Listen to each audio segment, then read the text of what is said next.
Anyway, thank you very much. Welcome to everyone from around the world. So it's a great turnout for this, which I think is the 39th Katherine Briggs Award. We have to celebrate 40 years next year. I'm delighted to welcome Professor Ian Russell to give the Katherine Briggs lecture. Now, Ian has made a huge contribution to folk song and folk music studies specifically, but also to the world of folklore studies more generally.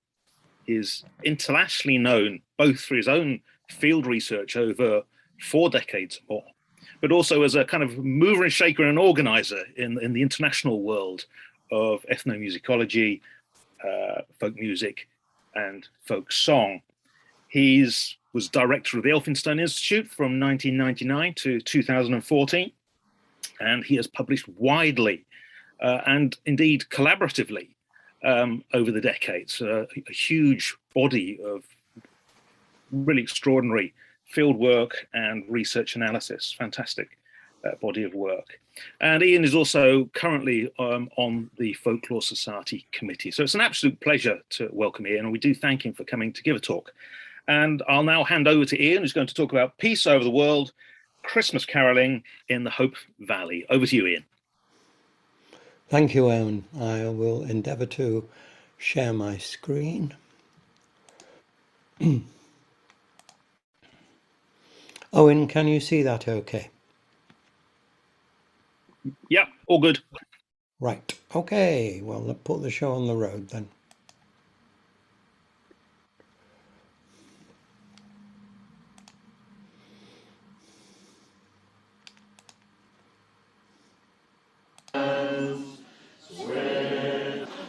Okay, pick it up at the beginning.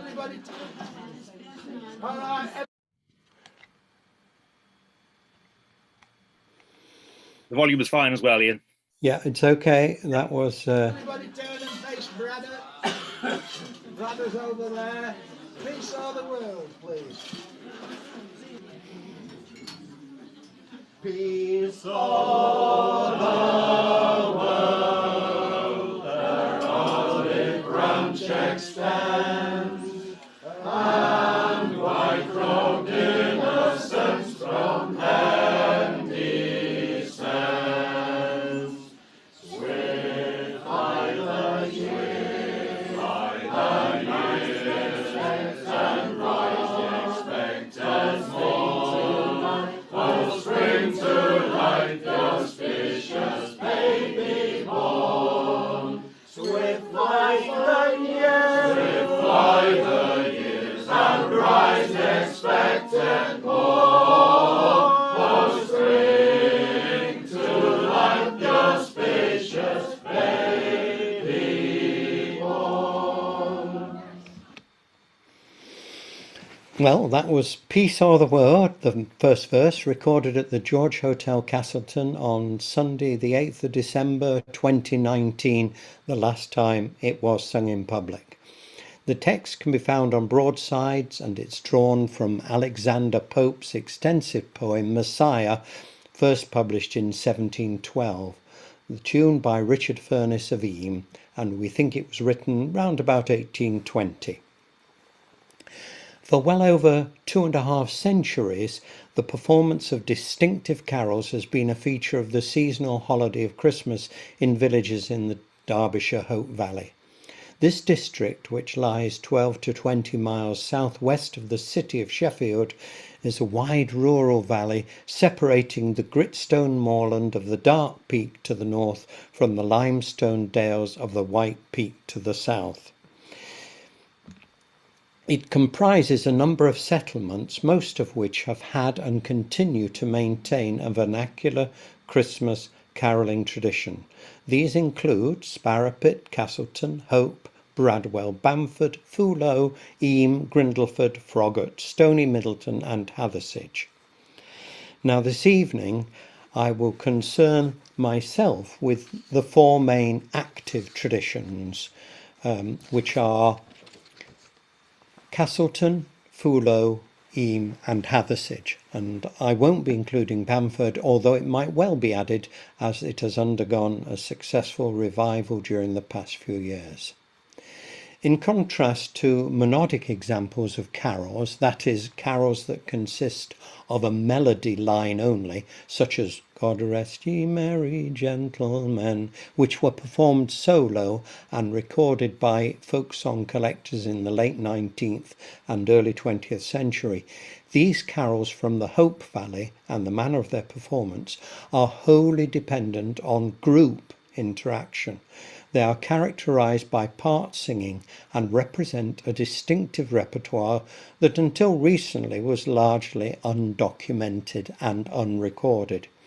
In this presentation, I examine the development of such groups in terms of musicality, belief, sense of place, group structure, community, rootedness and repertoire. I explore the dynamics that have enabled these groups to continue to function despite major changes in lifestyle and worldview among their participants. Just as their performance milieu have altered, currently most focus their activities on the village pub rather than the church or chapel, so the belief structures that sustain this seasonal activity have become largely secularized. This paper discusses the meanings and motivations of this group activity that have ensured the continuance and validity of this form of cultural expression. The research draws on ethnographic fieldwork undertaken during the past 50 years. First of all, it's helpful to think of the carolling groups as communities of practice, and this is a concept from Wenger Trainer. The carolers share a passion for their activity and learn how to do it better as they interact. They are committed to their particular interest and demonstrate competence. As the participants sing together, they help each other and share knowledge. In the process, they build up relationships that enable them to learn from each other. This forms part of the process that bonds them together. I also refer to the community in the more general sense as being the group of people who reside within the settlements where the carolling traditions are practiced or have been sustained. How the groups present themselves to the wider community is equally significant. Such activity can be understood as their performative actions or expressions. I aim to show how the Christmas carolers in the Hope Valley fulfill aspects of these inward and outward-looking roles. So we'll set the scene for the context, and I think I'll whiz back to that super picture from Simon Bull. It's important to be aware that the Hope Valley in its broadest conception during the 19th centuries and before was an area which not only thrived through dairy farming and sheep rearing, plus quarrying for limestone and gritstone, but also the exploitation of mineral wealth through the mining of lead ore and lead production. Small-scale industries were affected adversely by the building of the railway through the valley as part of the Trans-Pennine route from Sheffield to Manchester, which opened in stages between 1867 and 1894. From this point, it became possible to live in the valley and commute to the city, though only in Hathersage did this become significant before World War II. In 1929, a major employer, Earls, set up a cement works between Bradwell and Hope, which is still in operation, currently owned by Breedon. The valley became part of the UK's first national park in 1951, the Peak District. It's now characterised by picturesque villages, leisure pursuits, B&Bs and holiday cottages. God bless it. And now we talk a little bit about the history of the carols and carolling. On the screen you can see a slide of a manuscript book, a fiddler's tune book from Derbyshire, initialed JG, which dates from around 1821. This illustrates the way that secular and sacred activities were enmeshed within the same individuals. So here, the fiddler has a tune book in which he writes his tunes at both ends. The ones upside down, written from the back end, represent the sacred repertoire, and the ones facing the right way up are the secular tunes. possibly for country dancing. Thus Robin Adair and the Rose are from the secular end, and from the sacred end are Jacob's Well and Dunnington. And just in case you're confused, here are the examples the other way round. The point being that these activities, the playing of recreational tunes and the playing of carol tunes, were all part of a musician's life. From the 1600s and early 1700s, there was a dearth of congregational singing in English parish churches as a consequence of Puritanism. In addition, the celebration of Christmas and Christmas carolling as such were explicitly forbidden under the Puritans. By the mid-1700s, though, this dearth had become transformed by a grassroots movement of composition of tunes for metrical psalms and hymns, and the key figures in this movement were members of the artisan class, some of whom had little or no formal musical training. For example, hatters, weavers, tailors, shoemakers, blacksmiths, wheelwrights, and other trades. Our inset here is of John Hall. Now, John was a blacksmith who lived and worked in Sheffield Park. That's the area in Sheffield just above the modern railway station. But sadly, he died in the poorhouse in 1794. He was a musician of considerable talents, and he wrote oratorios on the Nativity and the Redemption. He also wrote the tunes for several of the carols that are still sung today, such as Hark, Hark and New Christians. Such compositions were polyphonic, distinguished by fuguing sections where different parts make entries at different times, often imitating each other. The tunes were also characterized by melisma, which is the term used when you have more than one note sung per syllable. In this respect, this sort of music shows the influence of the Baroque movement. This music was performed by bands of singers and musicians, woodwind or stringed instruments, or a combination of both. Occasionally they would have brass instruments such as keyed bugles and ophicleides, and of course serpents, bass instruments made from leather and wood. Here we can see a village choir rehearsing, painted by Thomas Webber in 1847, and the choirmaster is in the centre, and you can see people in the choir clustered around individual instruments such as the cello, and they're learning their parts. The heyday of this style of music was approximately 1750 to 1820, and church interiors were modified to accommodate the performance of such groups by the erection of a gallery at the West End. However, church authorities from the early 19th century considered the music to be profane, frivolous, and undermining of authority. This reform movement was not directed solely at church music. It encompassed the liturgy, church interior architecture, and the behaviour of congregations. The reformers were known as the Tractarians, latterly referred to as the Oxford movement. Thus the village choirs were sacked and organs were installed in place of the instruments, with choirs of boys wearing vestments in imitation of cathedral choristers, taking the place of the adults.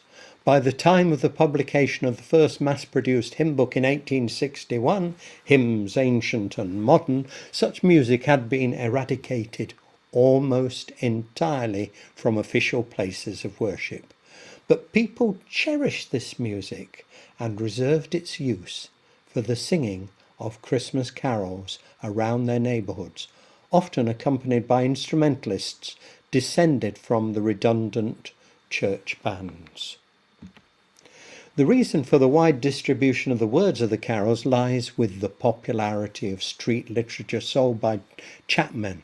Here we have a carol broadside from James Catnach of 7 Dials in London, dating from the 1820s. These broadsides were sometimes coloured because you could sell them for 2p instead of a penny. The second carol sheet that you can see is from the 1830s from Nottingham, and it contains 5 carols, and 4 of which are still sung by groups in the Home Valley. So we have Christians awake, salute the happy morn, very popular. While shepherds watch their flocks by night, goodness me, incredibly popular. Mortals awake with angels join, yes, sung in one or two villages. Where is the heavenly born child? Holy heavenly born child. Never heard of it. Hark, hark, what news the angels bring. Tunes for the carols were circulated by oral means, supplemented by local manuscripts. And in slide 14 is this an 1820s manuscript from Tidser, from Tideswell. And we can see hark, hark, what news the angels bring. And that's written by John Hall, although it doesn't say so. A carol sung to this day in Castleton, written by John Hall. Sorry, I've mentioned all this. Hail Delightful Sacred Morn, written by Richard Furness of Eyam, and that's part of Eyam's ongoing tradition too. Now, those of you who read music will notice straight away that there are only two parts to each of these, a bass and a treble. This was a common form in which many of the carols were set and in which they are still sung today. I began researching vernacular traditions from the Hope Valley in the mid-70s, 1970s. Having researched the traditions to the northwest of Sheffield, I started my fieldwork in Castleton, encouraged by a wonderful friend, Brian Woodall, who introduced Norma and me to two remarkable upholders of the Castleton carolling tradition, the sisters Jessie Hall and Nellie Lamp. And here are Jessie and Nellie, and we have a carol from them. Hark, what news these angels bring, glad tidings of a newborn King, born of a maid, a virgin pure, born without sin from guilt, secure, born without sin from guilt, secure, born without sin from guilt, born without sin from guilt, secure. We'll leave them there. There are two more verses. Jessie lived to be about, I think, 102. We went to sing to her on 101st birthday. And Nellie died in her 90s, well into her 90s. Castleton has developed over the past 300 years as a result of mineral wealth, notably lead and blue john, but also because of quarrying, road making and farming. The existence of natural caverns and the ruins of Peveril Castle have also been an important attraction for visitors, such that today the village's economy is largely dependent on the tourist trade. Castletonians have long been noted for their singing, and special concerts were regularly put on in the caverns to the surprise and entertainment of visitors. For example, James Ferguson wrote in 1772, agreeably surprised by melodious singing, and describes the singers as young lads with candles in their hands, performing for a collection. Stephen Glover, writing in 1830, remarks on the element of surprise. They did not light their candles until after they had sung the first few bars. The choir he saw consisted of men, women and children singing, quotes, in sharp nasal tones. When the Reverend Brooksbank, Vicar of Castleton, 1904 to 1910, delivered a paper to the Hunter Archaeological Society on local traditions, he emphasised that carol singing had always been a part of Castleton's life and gave a brief description of an intriguing custom. The miners used to find the best piece of ore, canister, the best they could find, and stick on it the best candle they could procure, and squat round these on Christmas Eve singing their old carols until the candle was burnt out. This practice has been replicated in recent years by the current group of carolers. The first production of the local carols was the Reverend William Henry Shawcross's booklet, a garland of the old Castleton Christmas carols dated 1904, which included the text of 11 carols. In an earlier local history pamphlet, Shawcross had noted that 6 of these carols were being sung in 1833. He mentions New Christians, Shepherds Rejoice, All You That Are to Mirth Inclined, Star of Jacob, Hark, Hark, what we've just heard, and Once More. When Ralph Vaughan Williams visited in 1908, he noted down 4 carols from James Hall, who drove a steam road roller. And these carols were Down in Yon Forest, All in the Morning, All You That Are to Mirth Inclined, and Jacob's Well. Now the first 3 he designated folk carols, and they were published in arrangements for piano and voices in his 8 traditional English carols in 1919, and they were later included in the seminal Oxford Book of Carols, published in 1928. The 4th carol, because it was sung in parts, was not deemed worthy of this assignation. Well, we'll hear a bit more of Hark Hark now. It's sung in the pub, and hopefully I can find the second verse.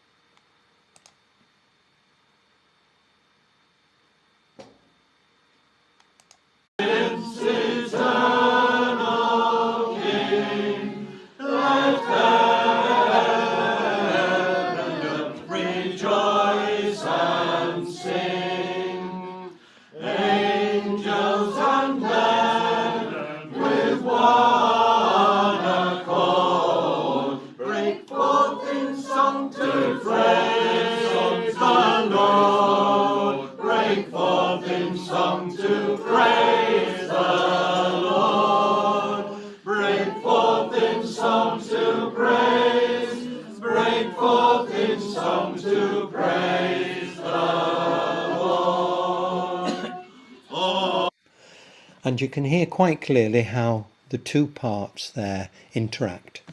Despite all the interest shown in Castleton carols by outsiders, well-meaning and talented as they no doubt were, the tradition developed steadily throughout the 20th century, largely unaffected.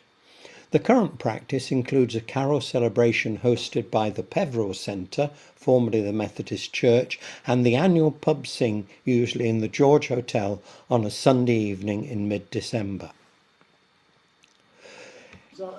In the 1970s, when it seemed that the carol singing in the pub might be lost, a joint initiative by the late George Bramall, who died in 2006, and Brian Woodall helped to secure the future of the carols. They produced a set of folders of the carols for fellow singers. During the session, they interspersed the local carols with well-known favourites, Silent Night, Good King Wenceslas, O Come All Ye Faithful, and they invited friends and relatives from outside the village to join them to bolster numbers, and they encouraged solos. One such favourite was a rendition of My Grandfather's Clock by Ben and David Wilson from Bradwell. Gradually the formula worked, such that the session, currently led by Brian Woodall, regularly attracts 50 carolers, and as many as 30 carols are sung during the course of the evening. Well, we're going to change village now to Fullow. Of all the Derbyshire villages where carols have been documented, Fullow, with about 60 dwellings, is one of the smallest, and yet its repertoire is unquestionably the largest, with more than 30 carols recorded. Today it's an exceptionally pretty village, I think you'll agree, nestling on the high limestone plateau barely 2 miles west of Eyam, but its neatly manicured green and classic duck pond, the Mere, were once a communal muddy farmyard surrounded a cobbled watering hole at the heart of a busy working village. As with the neighbouring villages of Eyam, Wardlow and Great Hucklow, it's the combination of farming and mineral extraction that sustained the village in the century before the First World War, and both are still very much in evidence. The impact of local tradesmen features strongly in the carolling tradition. For example, a lead miner called George Maltby composed the tune known as Marshall in about 1820, to which words by Henry Kirke White are set. So we'll hear a bit of Marshall, and it's accompanied by Roger Pepe, by David Broughton, and by Sherry Graver.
Fuller carolers also sing carols written by Richard Furness, Joy to the World, and George Dawson, Raise Christians Raise, and they're both from Eyam, and they both were apprenticed as couriers, not from Yodel, but leather workers. The carolers from the Wesleyan Reformed Chapel had a great appetite for singing, and up until 1970 made 3 tours within the 24 hours of Christmas Day: a night sing, an afternoon sortie to Wardlow, and an evening sing around the village. Brian Armitt, who led the group for nearly 30 years, once counted that the number of carols sung during the 3 expeditions reached an impressive total of 170. It's no coincidence that the night sings were discontinued the year of Emily Redfern's death, 1983. She'd proved a tower of strength to the carols and had been the senior caroller for many years. Such was the respect afforded her in the village that she was known affectionately by the younger generation as Auntie Emily. The chapel closed in 2011 and was sold as a private dwelling. The Fulo tradition includes not only a rich and extensive repertoire, but also one in which there are several carols exclusive to the village. And if we look at their carol sheet from the 1950s, I'm picking out the ones exclusive to the village: Farewell, Good Night, Babylon in Gabriel's Hand, that version of Mortals Await with Angels Join, Raise Christians Raise, that's the George Dawson carol, Joy to the World, that's the Richard Furness carol, Star of Bethlehem is Marshall, which we just heard. That's pretty good, isn't it? The group currently sings in the village hall on the Saturday afternoon, a fortnight before Christmas, and makes a tour of the village on Christmas Day in the evening. And if we're lucky, we have a violinist on Christmas Day. It's a bit touch and go. Eyam has an unbroken tradition of carol singing. We can see there, we can see the Wesleyan Reformed Chapel, now a private house. We can see the Mechanics Institute, now housing the village club and the village hall. We can see the old house where Richard Furness was born, and we can see Eyam Hall, very posh, very nice. The evidence for its founding of carol singing over 200 years ago is a manuscript dated 1795 which contains 24 carols, 4 of which are related to carols in the current repertoire. Moreover, the village was the birthplace and home of Richard Furness, and this extraordinary photograph I've dated about 1850, and it's on tin plate. Goodness me, what an age. Now, Richard Furness's tunes and lyrics are the bedrock of not just Eames tradition, but all the other villages where local carols are sung in the Hope Valley. His magnificent melody to Peace O'er the World, widely known as Bradder Anthem, we heard it earlier, is rightly considered the signature tune of the Peak District. Now we're going to hear another of Richard's carols, Hail Delightful Sacred Morn.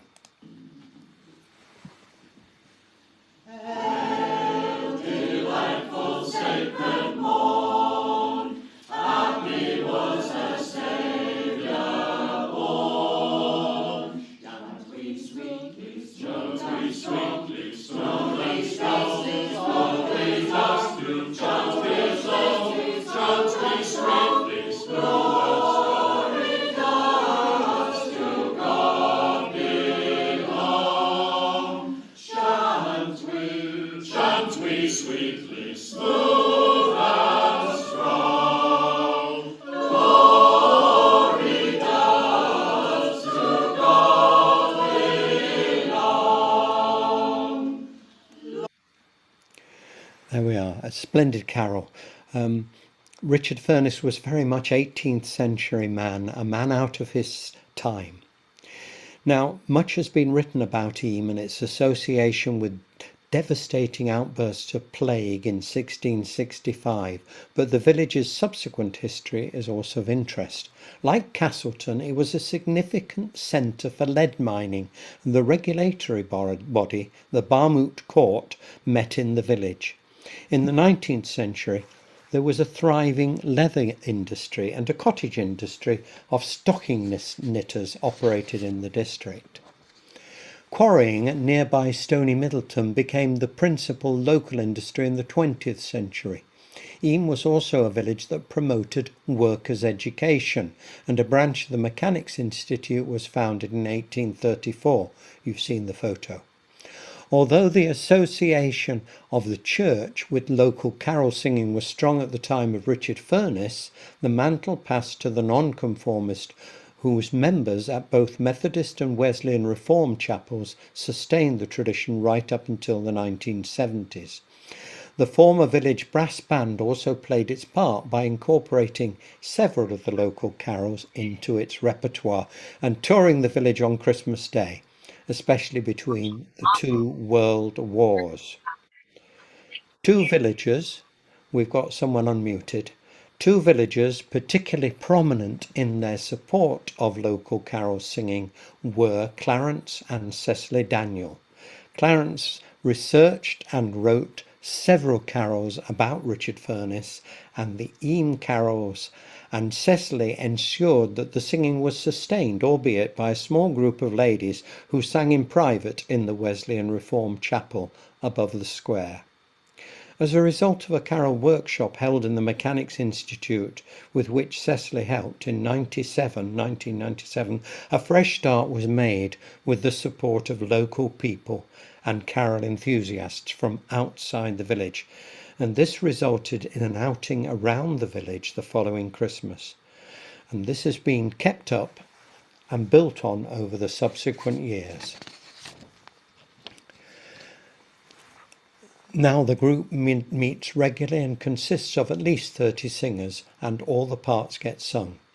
The usual pattern is to meet on the evenings of the 2 Wednesdays before Christmas, the first to sing indoors in one of the village halls or the Miners' Arms, and the second to sing around the village. And here we're going to hear another Eyam carol, which is known as Curly Hark, and it's a setting of Hark the Herald Angels Sing.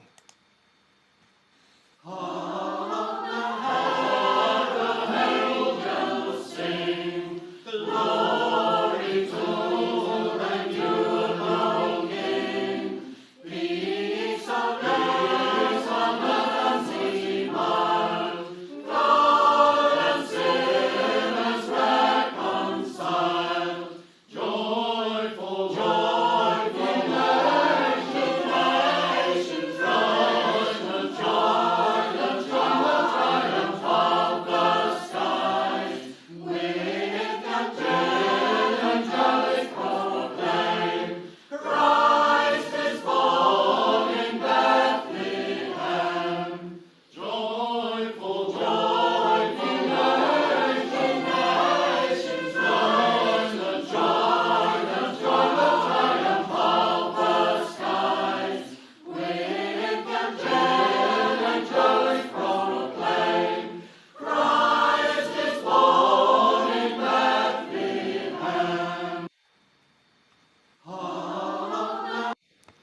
We're moving now on to Hathersage, our fourth village.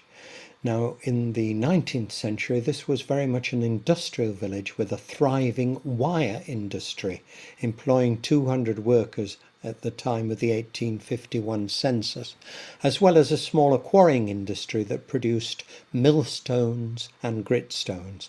However, by the time the railway had reached the village in 1894, the wire industry was in serious decline owing to a lack of water. Instead of reinvigorating local industry, the railway provided a means whereby the local workforce could gain easy access to the vast, labour-hungry Sheffield industries.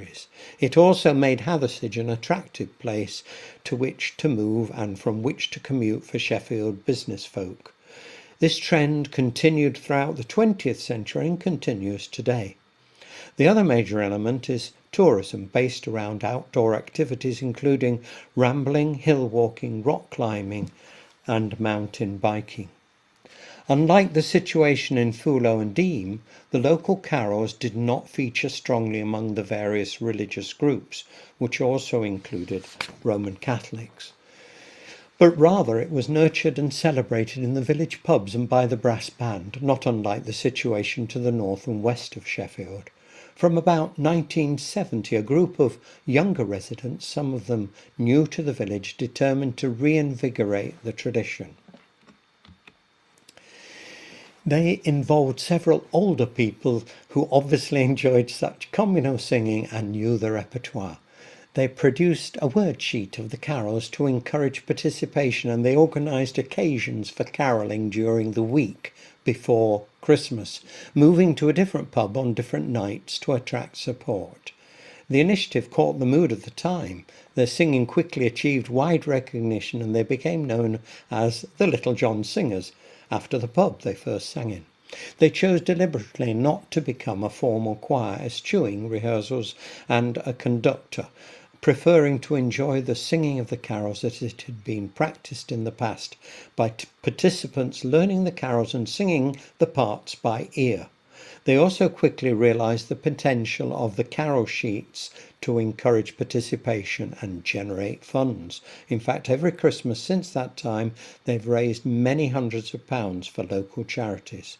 The tradition today is a dynamic one and one thoroughly eclectic, incorporating well-known carols alongside older and more unusual examples, some of which, including Peace or the World, New Christians and Christmas, have a strong local provenance. And we're going to listen to one which I picked out. It's called Christmas, and it's a lovely setting of while shepherds watch their flocks by night.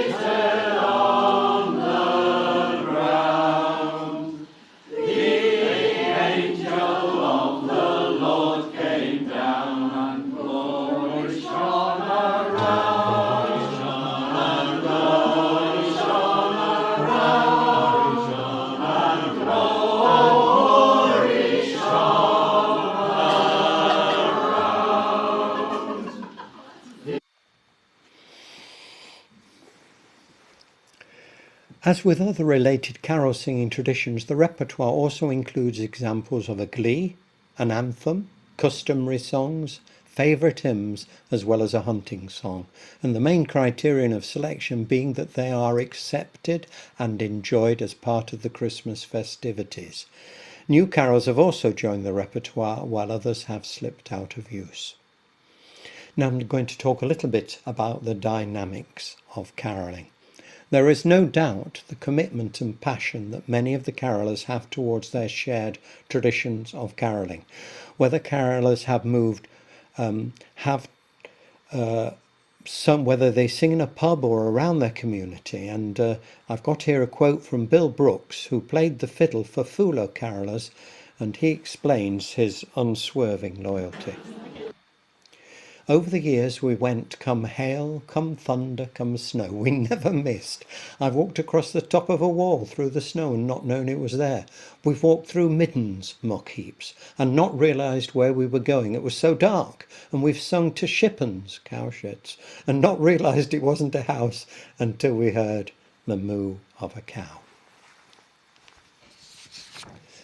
In each of the groups, there is a healthy blend of those who have been brought up with the tradition and those who have adopted it. For those who have moved away or are not resident in the local community, there is a willingness to travel and make it an annual pilgrimage. This commitment manifests itself in many ways, such as offering lifts to venues, turning out in all weathers, sharing hospitality, welcoming newcomers, helping the inexperienced participants find the words to a particular carol, and building long-lasting relationships that are meaningful beyond the carolling milieu. Communication in a choir tends to be hierarchical. This contrasts with the carol groups, who function more as a network with two-way contacts in several directions. Undoubtedly, the most effective form of learning takes place in the company of fellow carolers. Here, the most powerful force is the oral tradition. Participants learn by ear and by being immersed in the performance of the music. Rarely do carolers sing from a music score as such, although transcriptions are available. Rather, they use song sheets to prompt them with the words. If they are learning the tune or a bass line, they sit or stand next to an experienced singer in a sort of mentor-mentee relationship. Of course, in private, they may sing through a carol on their own, or perhaps join in with a recording on a CD or tape or download. The importance of leadership to the success of a group is self-evident. This may be in the hands of one person, as with Auntie Emily at Fouleau, whose single-handed dedication and enthusiasm nurtured the Fouleau tradition for almost 50 years. It may be a partnership, as in the case with George Bramall and Brian Woodall, who shared the load and revitalised the Castleton tradition, or it may be a small group such as at Hathersage, where Judy Dawson and her late husband Bob, together with Angie and Brian Ward, plus Len Capper and the late Sean Jennings, provided the impetus and organisation to take the group forward. Unquestionably, the contributions of women in this respect have been significant. The structure and organisation of these village carolling groups are strictly informal, and we'll contrast them with a choir again. There are no requirements for exclusive membership. They function by inclusion. They don't ascribe parts. Carolers sing what and how they choose. There are no auditions, no attempts at uniformity to blend the sound or conform to choral conventions of vowel sounds and consonantal endings. They do not adopt light and shade in their phrasing. They generally sing a cappella. That's apart from the solo violin in Fouleau. I know we heard a group. Full voiced is how they sing, and loud, and by that I mean strong. They use traditional emphases such as pauses, sustained notes, speeding up and slowing down, and they dress informally, as they would at other times, and when they sing they stand or sit as they wish, next to whomever they wish. The repertoires of these villages at their core are characterised by the carols sung to fuguing tunes, but in other ways they are eclectic. Hence there are evangelical revivalist hymns from the late 19th, early 20th century, such as Hark What Mean Those Holy Voices at Eam, or Rolling Downward at Hathersage. Classic hymns such as Come Rhondda are sung, as well as the tunes Crimond, Belmont and Lloyd that readily accommodate the ballad meter text of While Shepherds Watched. There are anthems such as How Beautiful Upon the Mountain at Castleton and Babylon at Fouleau, and glees, most notably Hail Smiling Morn, a great favourite at Hathersage. In both Hathersage and Castleton, a few of the popular well-known carols are also in the mix. In different ways, the groups take ownership of all their carols on an equal basis, giving each one respect and singing it to the best of their ability. This can be seen in the local form of titles, in the attributions they give, the choice of starting and finishing carols, the sequencing, the textual variations. and humour is a vital component. Thus at Castleton, before singing Peace O'er the World, alternative title Bradder Anthem, and you may have heard this at the beginning, Brian Woodall asked everyone to face east towards the village of Bradwell, i.e. Bradder. Fellow carolers chuckle at the comic ad orientem allusion, but make no move. Taking ownership of the carols is also expressed through custom. With the perambulatory groups, it matters at whose house a particular carol is sung. This is how Edie Taylor of Foolo encapsulated this sense of place. We met at Auntie Emily's at midnight and we'd all have a chat and exchange greetings. We'd really be waiting for the Brookses, Bill, Margaret and Lois. As soon as they came, Auntie Emily would say, "Come on, it's time you were going." We'd set off on the road to Dale Head, the Books family, and cut across the main road and sing at Gills and Liversages, and across 3 big fields to Castlegate Farm, right up in a little wood. We just knew the path, and then we'd come to Foolo and sing outside Harry Bradshaw's Peace O'er the World, and outside Auntie Emily's and Uncle Joe's it was Hark, hark, what news these angels bring. Similarly, when the Eam carolers sing at the Old House, you saw the photo, the birthplace of Richard Furness, the 4 carols from the local repertoire that are ascribed to him are performed for his descendants. As regards the groups singing in the pubs, ownership is expressed rather differently. For example, at Hathersage, A Song for the Time was a great favourite of a particular individual, hence the local title, Billy Bocking's Anthem. Similarly, when Hathersage carolers started singing one of Eames' carols, Merry Merry Christmas, they called it Eam. Castleton carolers call one of their settings for While Shepherds Watched Braddertune, after Bradwell, from whose singers they learnt it. There are several other examples. To cut to the chase, I'm pleased to say that all 4 villages have planned to sing their carols this Christmas, although in some cases the venue has been changed to ensure that singers feel safe and are not in cramped, unventilated conditions. Last Christmas, all held virtual carol sings on Zoom, which proved to be very popular and attracted several participants from further afield. The resilience of these traditions is quite remarkable, not simply because of the age of the traditions, but because of the way they demonstrate the creativity and musicality of ordinary folk. This expression of Peakland identity has, at its core, the importance of participation, in contrast to the polished presentation of choirs, singing from the heart and mind as opposed to the artificial constrictions of a music score.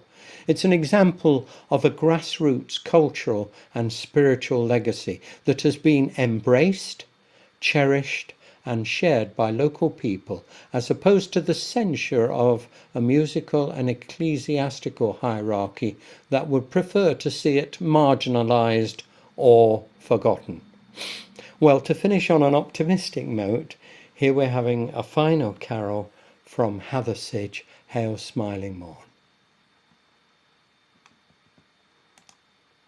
Hail, smiling morn, that tips the hills with gold, that tips the hills with gold, with rosy fingers of the gates of day. Hope the gates of day. Hail, hail, hail, hail. Hail, smiling morn, that tips the hills with gold, that tips the hills with gold, whose rosy fingers of the gates of day.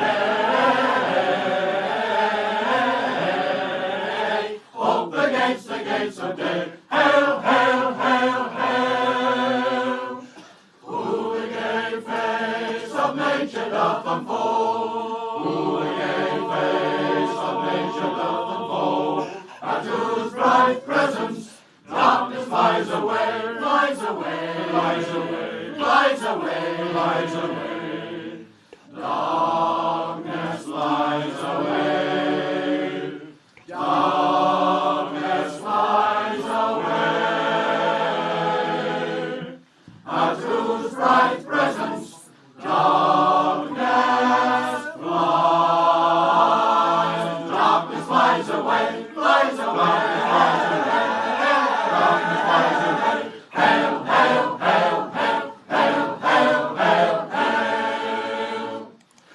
And I've cut out the repeat. Sorry about that.